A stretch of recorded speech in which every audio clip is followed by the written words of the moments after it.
네, 복된 주일 이곳까지 나오신 것 감사합니다. 아무래도 또 설레는 마음으로 나오고 하지만 앞서서 모였던 교회들의 이야기를 들어보니까 참 오랜만에 모여서 좋긴 한데 서로 이렇게 교제도 못하고 또 마스크를 쓰고 이렇게 있어야 되니까 또 서먹서먹하더라 하는 또 그런 이야기들을 하더라고요. 모쪼록 우리는 그래도 마음으로 서로 이렇게 잘 교통하시고 그래서 빨리 이런 서먹서먹함이 좀 사라지고 또 정상적으로 하나님 앞에 예배하는 큰 은혜들이 있게 되기를 바랍니다. 예, 함께하지 못하신 분들은 영상으로 같이 하게 되실 것인데 계신 그 자리에서 예배하는 일들 잘 감당하게 되시길 바랍니다. 지난 시간 하나님께서 하시는 그 주권적인 선택하심에 대해서 말씀을 드렸습니다. 하나님께서 어떤 사람 예정을 하시는데 어떤 사람에 대해서는 선택하시는 예정을 하시고 어떤 사람들에 대해서는 유기, 버리는 예정을 하셨다. 그래서 예정에는 이중 예정이 있습니다. 선택의 예정이 있고 유기의 예정이 있습니다. 그리고 그 예정하신 그 일을 하나님께서 이루어 가시는 것을 두고 작정이라고 표현을 합니다. 그래서 하나님의 작정으로 이루어지는 예정이 있는 것입니다.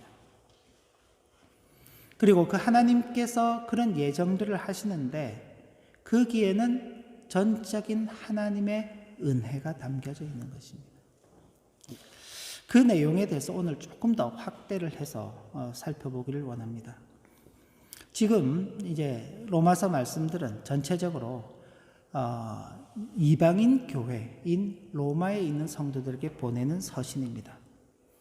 처음 로마서를 전할 때 말씀드렸던 것처럼 처음에는 로마에 유대인 성도들이 다수가 있었습니다. 그런데 로마의 정책에 따라서 유대인들이 로마 지역에서 추방을 당하게 되고 그 이후에 다시 돌아왔지만은 유대인 성도들은 수가 적고 반면에 이방인 성도들의 수는 많았습니다. 그런 중에 여전히 이제 유대인 성도들이 어떤 기득권을 가지고서 그 교회를 자주지하려고 할 때 유대인 성도들과 이방인 성도들 사이에 갈등이 생길 수 있는 겁니다. 쉽게 좀 예를 들자면은 우리가 이곳에 와서 독일에서 생활을 하고 있는데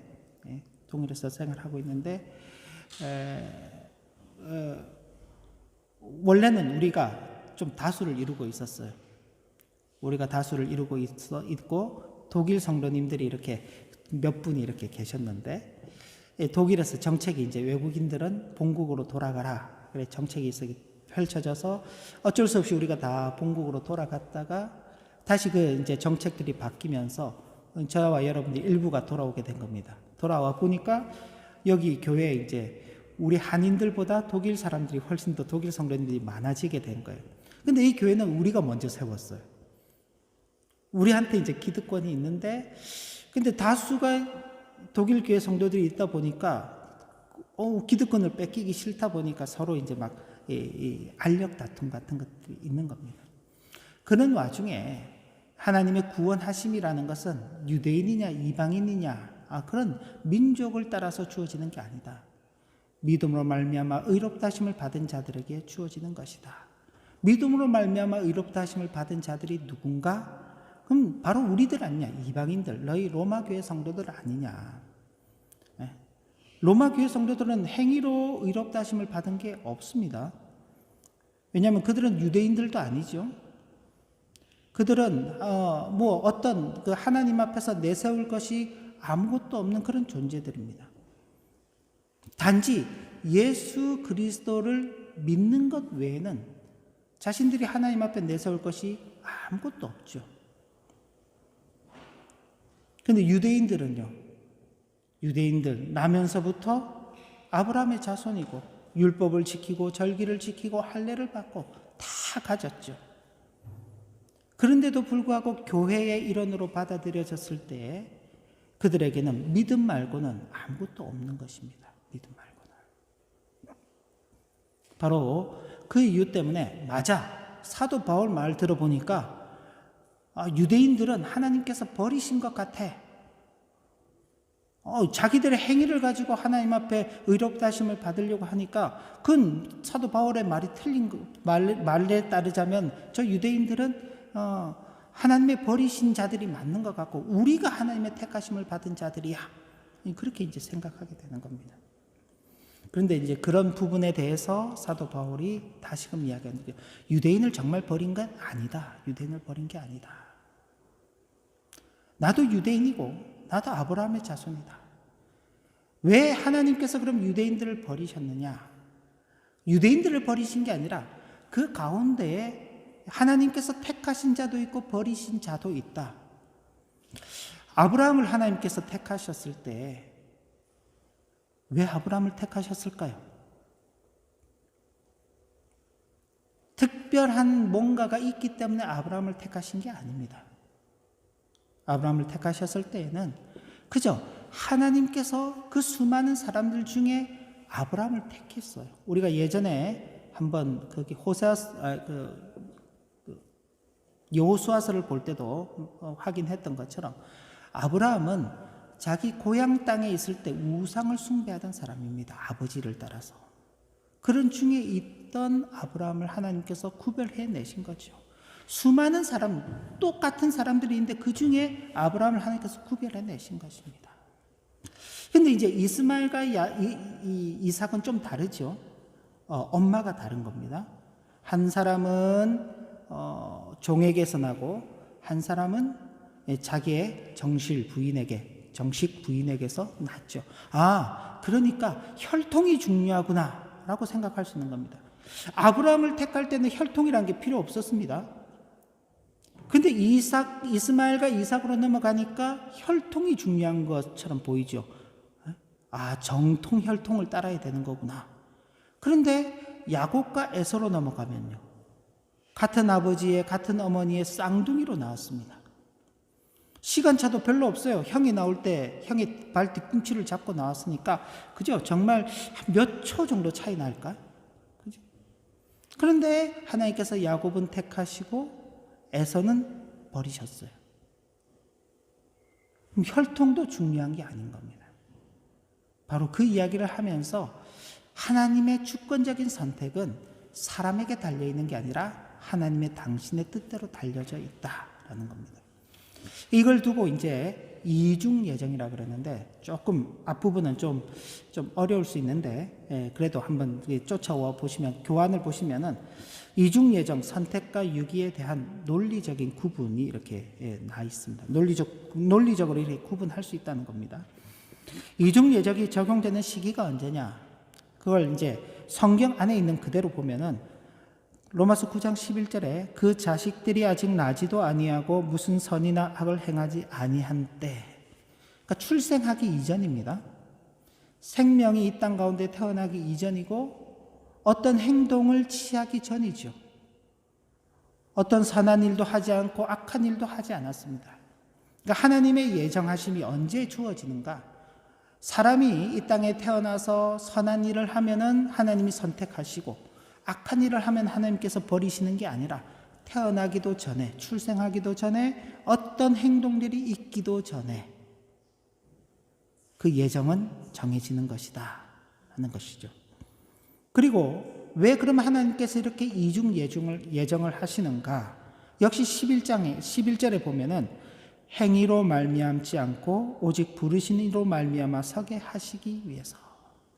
그러니까 하나님의 선택과 하나님의 버리심은 전적인 하나님의 능력이다. 하나님의 선택이다 하는 것을 보여주기 위해서입니다. 그럼 이중 예정의 대상이 누구냐? 역시 로마서 9장 16절 보면 원하는 자로 말미암음도 아니요 다른 박질하는 자로 말미암음도 아니라 그랬습니다. 그러니까 원한다고 되는 것도 아니고 다른 박질한다는 것은 노력하는 것이죠. 내가 힘을 쓰고 노력하면은 하나님의 그 선택에 들어갈 수 있다. 반대로 원하지 않고 노력하지 않으면은 내가 버림을 받는다. 이게 이런 차원이 아니라 그건 모든 인생들이 원하든 원하지 않든 노력을 하든 노력을 하지 않든 모든 대상들이 다 이 이중 예정의 선택의 대상이 되는 것입니다. 모든 사람들이 다 대상이 되는 거죠. 그리고 이 이중 예정의 주체는 16절 말씀의 뒤에 보면 오직 긍휼히 여기시는 하나님으로 말미암아. 그러니까 하나님께서 이 모든 일을 행하시는 것입니다. 그러니까 사람이 아니라 하나님이죠. 내가 예를 들어서 구원을 받았다. 그 구원을 받았다면 내가 잘 믿어서 어떤 내가 선한 일을 해서 구원을 받는 게 아니라 하나님께서 우리를 그렇게 선택하셨기 때문에, 혹은 어떤 사람이 버림을 받았다. 그 사람이 뭔가 특별한 죄를 지어서가 아니라 악한 일을 많이 해서가 아니라 하나님께서 그렇게 하시기 때문에 그렇게 하시는 거다. 여기에 있는 하나님의 뜻이, 의지가 담겨져 있습니다. 여기 15절에 보면 내가 긍휼히 여길 자를 긍휼히 여기고 불쌍히 여길 자를 불쌍히 여기리라. 그리고 18절에도 보면 하나님께서 하고자 하시는 자를 긍휼히 여기시고 하고자 하시는 자를 완악하게 하신다. 그 예를 들어서 애굽의 바로를 들어서 말씀한 겁니다. 하나님께서 애굽에 10가지 재앙을 내리시면서 이스라엘 백성들을 보내라 그랬죠.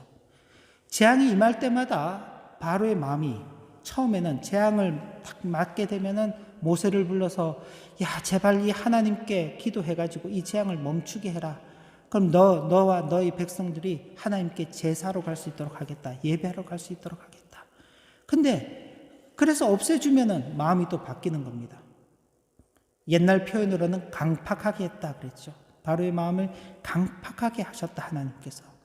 그래서 못 가게 막는 겁니다. 몇 번이나요? 10번째 재앙이 임할 때까지. 마지막 재앙은 애굽의 모든 장자들이 다 죽음에 처하게 되는 재앙이었습니다. 자신의 아들이 죽는 것을 보고 나서야 내가 잘못했구나. 그러고는 모세를 비롯한 유대인들을 다 보내주게 됩니다. 근데 그 보내주는 것도 잠깐, 다시 군대를 일으켜서 유대인들을 뒤쫓게 되죠. 그런 일들이 어떻게 있어지는가? 하나님께서 그를 그렇게 하시는 겁니다. 왜? 하나님께서 택하신 이스라엘 백성, 유대인들을 구원하시는 영광을 나타내기 위해서. 그죠? 이스라엘 백성들이 만약 그냥 첫 번째 재앙으로 인해서 바로가 이스라엘 백성들을 내보내 주었더라면은 자기들이 그렇게 하나님의 구원하심에 대해서 깊이 있게 이렇게 인식하지 못했을 것입니다. 근데 10번의 재앙 끝에, 그리고 홍해 앞바다에서 그 절박한 생명의 위협 끝에 그들이 구원을 받고, 자신들은 구원을 받는데 바로의 군대들이 그 바다에서 빠져 죽는 광경을 보면서 야, 하나님의 선택하심, 하나님의 구원하심이란 바로 이런 것이구나 라고 그렇게 찬양하는 것입니다. 그게 출애굽기 15장에 나오는 미리암의 노래입니다. 14장에서 홍해를 건너는 사건이 있고 15장에서 미리암의 노래가 있죠. 이런 하나님의 놀라우신 일들을 하나님께서 이루어 가시는 겁니다. 당신의 뜻을 가지고, 의지를 가지고. 자, 이렇게 이런 일들을 이제 이야기를 하면은 사람들이 이제 의구심을 갖죠. 모든 걸 하나님께서 결정하신다고? 이미 다 결정이 되어 있다고? 우리가 태어나기도 전에, 우리가 무슨 선한 일을 하거나 악한 일을 하기도 전에 하나님께서 다 결정하셨다면 그럼 우린 도대체 뭔가? 우리가 지금 하고 있는 일들은 뭔가? 그죠? 하나님께서 우리에게 책임을 물을 수 있나? 왜? 하나님께서 다 결정해 놓고는 우리한테 왜 책임을 물어? 이제 그런 반론을 제기할 수 있는 겁니다. 그런데 하나님께서 모든 것을 다 결정하신다, 결정권이 하나님께 다 있다라고 말할 때 그건 하나님께서 이렇게 된다, 저렇게 된다, 이런 차원의 아주 그 단순한 차원의 결정을 두고 이야기하는 게 아닙니다. 교환을 보시면서 같이 읽어보면 좋은데, 모든 결정권이 하나님께 있다는 것이 의미하는 것은 하나님께서 오직 자신만을 우리의 구원을 이루는 자로 두시려 그 뜻을 정하시고 우리의 모든 도움과 구원을 스스로 맡으셨다는 겁니다. 그러니까 하나님께서 결정하신 거로 끝이 아니라 하나님께서 결정하시고 그 일에 대한 모든 책임 그리고 모든 역할들을 하나님께서 친히 다 감당하신다는 겁니다. 그러니까 구원을 위해서 우리가 해야 할 일은 아무것도 없는 것입니다. 왜? 하나님께서 하시는 거기 때문에. 하나님께서 그걸 본인께서 또 짐으로 책임으로 또 맡으셨기 때문에 하나님께서 결정하시는 거죠. 하나님께서. 그런데 이런 말씀에 대해서 어리석은 인생들은 참고 또 인정하고 받아들이기가 힘들어 합니다. 그렇지만 인생은 하나님께서 하시는 일에 문제를 제기할 수 있는 능력이 없는 존재들입니다. 반면에 스스로 대하여 절망하고 자신을 낮추는 겸손한 자들은 감사함으로 이 말씀을 받게 되는 것이죠. 만약 저와 여러분들이 우리의 구원, 자신의 구원을 이루기 위해서 뭔가를 해야 된다면 뭘 해야 될까요? 얼만큼 해야 될까요? 여러분들께서 스스로 여러분들의 구원을 이루어야 된다고 한번 생각해 보십시오. 밤에 잠을 제대로 잘 수 있을까요?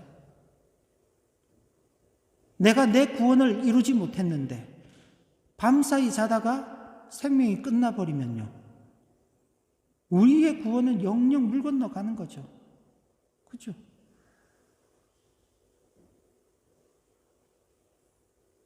만약 우리가 우리의 구원을 스스로 책임져야 된다면, 우리 구원을 이루기 위한 짐을 우리가 스스로 져야 된다면요, 우리는 잠시도 불안해서 살 수가 없는 겁니다.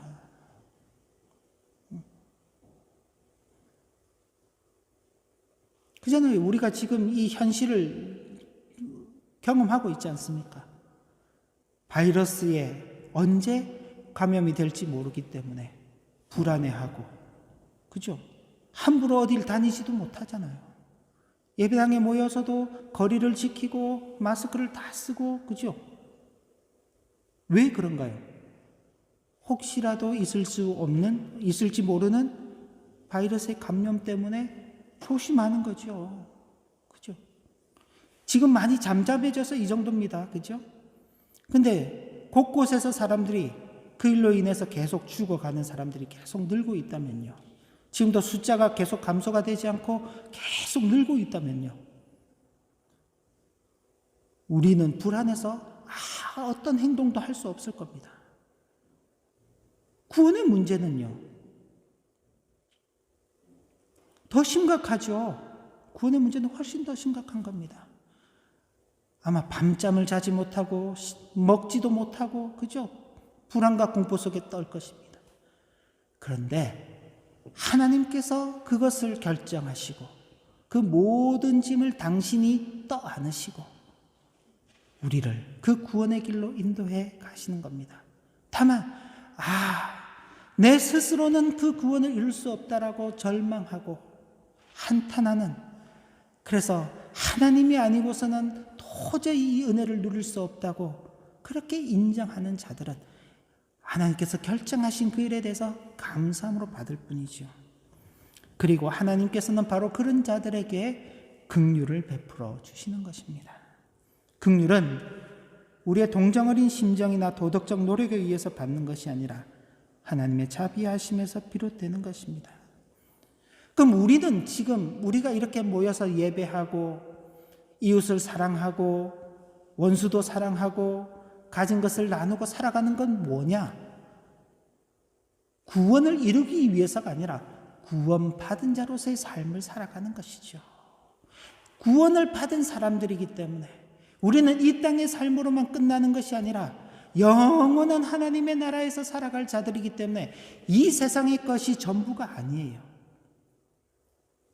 이 세상의 것들은 그 영원한 나라에 가기까지 잠시 주어지는 것들입니다. 잠시. 임시적으로 주어지는 거예요. 임시적으로 주어지는 것이기 때문에 적당하게 쓰고 적당하게 나누면 되는 거예요. 만약 그걸 영원히 누릴 것이라면요, 남주면 안 되죠. 그럼 남주면 안 되는 겁니다. 영원히 누릴 건 뭔가요? 우리를 향한 그리스도의 사랑, 우리를 향하신 하나님의 그 긍휼하시는 은혜, 그죠? 성령 하나님의 인도하심, 이런 것들은 우리가 영원히 누릴 것이기 때문에 이런 건 절대 누구에게도 줄 수 없는 겁니다.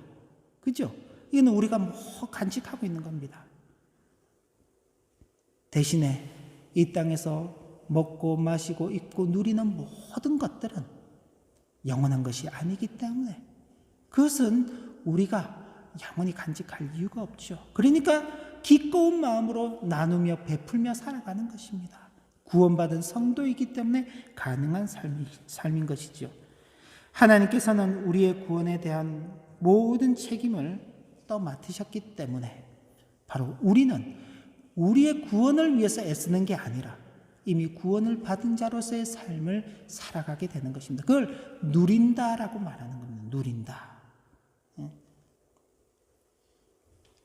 그러면 이런 하나님의 이중 예정, 선택과 유기에 대한 것들이 성경에서 어떻게 증거되고 있는가? 사도 바울은 그걸 토기장이의 비유를 들어서 설명하고 있습니다. 간단하게 말씀을 드리면 우리 여기 유 집사님 댁 근처에도 가면 터퍼라이가 있죠. 거기 이제 만드는 곳입니다. 도자기 만드는 곳들이 있는데 도자기 만들러 가보면 만드는 사람이 자기 마음대로 만들지요. 그냥 흙이 있고 그 흙을 가지고 내가 네모난 모양으로 만들 건지 동그란 모양으로 만들 건지 길쭉한 모양으로 만들 건지 뚱뚱한 모양으로 만들 건지 자기 마음이죠. 접시를 만들 건지 컵을 만들 건지 병을 만들 건지 항아리를 만들 건지 이건 팔기 위해서 만들 건지 집에서 쓰기 위해서 만들 건지 그건 토기장이의 권한이 있는 겁니다. 근데 그 토기장이에 대해서 나는 왜 흙이 그러죠. 진흙이 나는 왜 접시로 만들어요?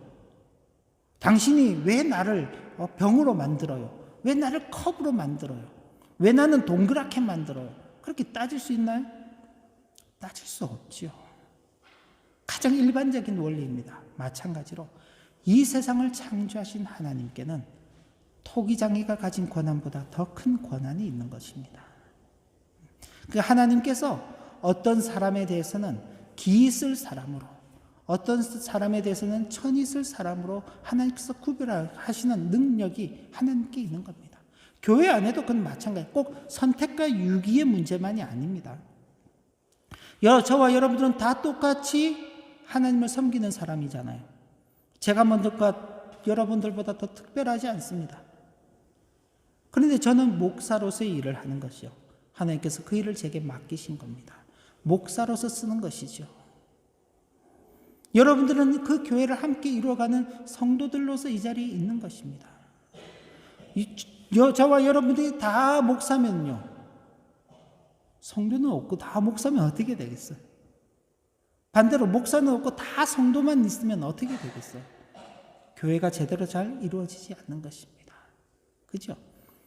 하나님의 선택하심이라는 것은 바로 이런 하나님의 특별하신 권한 속에서 각자를 하나님의 뜻에 따라서 필요한 방식으로 써가시는 것이죠.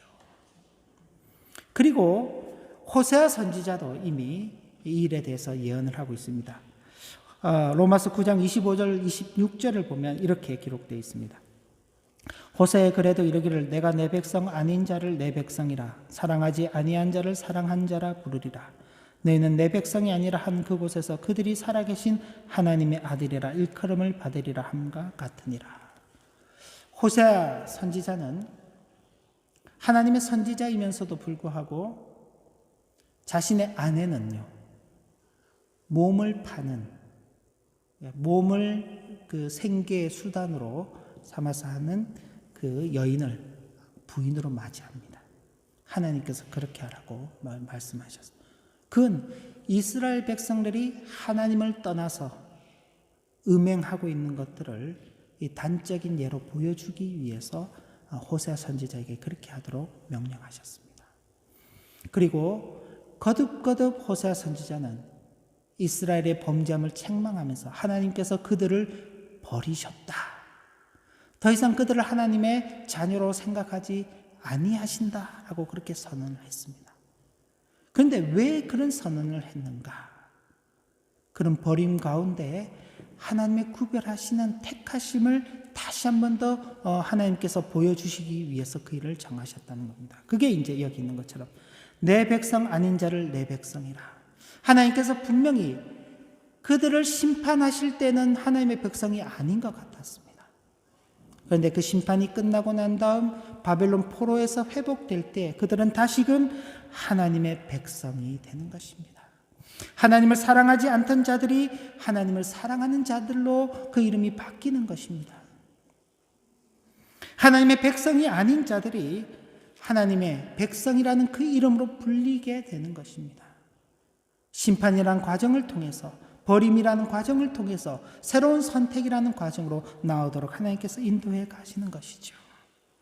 이사야 선지자 역시 마찬가지로 같이 증거하고 있습니다. 또 이사야가 이스라엘에 관하여 외치되 이스라엘 자손의 수가 비록 바다의 모래 같을지라도 남은 자만 구원을 받으리니 주께서 땅 위에 그 말씀을 이루고 속히 시행하리라 하셨느니라. 또한 이사야가 미리 말한 바 만일 만군의 주께서 우리에게 씨를 남겨두지 아니하셨더라면 우리가 소돔과 같이 되고 고모라와 같았으리로다 함과 같으니라. 이사야 선지자는 북이스라엘이 멸망할 때입니다. 아직 남유다가 멸망하기 대략 한 130에서 140여 년 전에 활동했던 선지자죠. 북이스라엘이 멸망하는 그 과정 속에서 하나님께서 그들을 책망하시는 그 내용들을 선포하며 자신들이 이스라엘이라는 그 이름 때문에 자부심을 갖고 하나님의 경고의 말씀을 무시하고 자신들만의 길을 걸어갈 때에 모든 이스라엘이 다 이스라엘이 아니다. 하나님께서 남겨두신 자만이 참 이스라엘이다. 하나님께서 그 남겨두신 자들을 마치 소돔과 고모라가 멸망할 때에 롯과 그 자녀들을 구원해 내셨던 것처럼 하나님께서 그 남기신 자들만을 구원해 내신다는 것을 증거하고 있죠. 이런 말씀들에 있어서의 공통점은 이스라엘이라는 이름이 그들을 구원하는 것이 아니라는 사실입니다. 하나님께서 그들을 구원해 내시고 이스라엘이라는 이름을 주시는 겁니다. 이스라엘은 이름이 그들을 구원하는 게 아니라 이스라엘은 이름을 주신 그 하나님께서 그들을 구원하신다라는 사실입니다. 이건 나중에 신약에 와서도 마찬가지입니다. 누가 참 이스라엘인가? 유대인들은 자신들의 혈통을 따라서 우리는 아브라함의 자손이니까 우리가 진짜 이스라엘이다 라고 말하죠. 근데 이방인 성도들은 무슨 소리야? 그런 말 하지 마. 사도들이 전해준 그 교훈에 따르면은 아브라함의 자손이 진짜 이스라엘이 아니라 예수를 믿는 사람이 진짜 이스라엘이라고 했어. 그래서 우리가 진짜 이스라엘이야. 서로 이제 진짜 이스라엘 그러면서 이제 따지는 거예요. 그때 바로 이 사도 바울이 이야기하는 겁니다. 진짜 이스라엘은 하나님께서 택하신 자만이 진짜 이스라엘이다. 우리가 믿었기 때문에 이스라엘이 된 게 아니라 우리가 하나님께서 택하셨기 때문에 믿게 되었고 참 이스라엘 백성이 된 것이다 라는 사실을 증거해 주고 있는 것입니다. 하나님께서 하고자 하시는 대로, 바로 이 하고자 하시는 대로의 은혜가 우리 모두에게 임하여 있는 것입니다. 이중 예정으로 표현된 하나님의 주권적 선택은 하나님의 깊으신 뜻에 의하여 죄인들을 택하시고 구원하는 것입니다. 이미 아브라함에게 땅의 모든 민족이 너를 인하여 복을 얻을 것이라고 하신 그 말씀 속에서 아브라함의 자손이 아닌 모든 족속이라고 되어 있습니다. 그 모든 족속 가운데 하나님께서 택하신 자들이 하나님께서 주시는 그 복을 누릴 것이라는 그 말씀이 선포됐죠. 그것이 지나간 역사 과정 속에서 계속 이루어져 왔습니다. 그리고 오늘도 계속 이루어져 가고 있고 앞으로도 이루어져 가고 있는 갈 것입니다.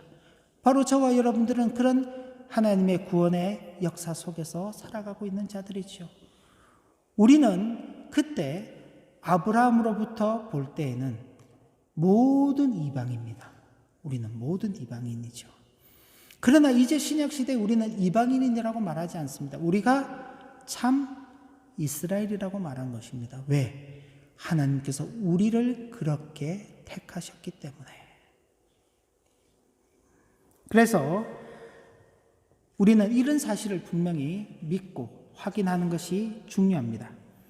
그리고 성도의 가장 큰 기쁨은 구원의 은총을 받았다는 사실에 있고, 성도의 생활이 평안을 보장받고 윤택한 삶을 누릴 수 있어서 감사한 것이 아니라 우리의 상태가 영원한 형벌 가운데서 아무런 조건 없이 생명의 자리로 옮겨진 그 자체가 기쁨이요 감사인 줄 알아야 할 것입니다.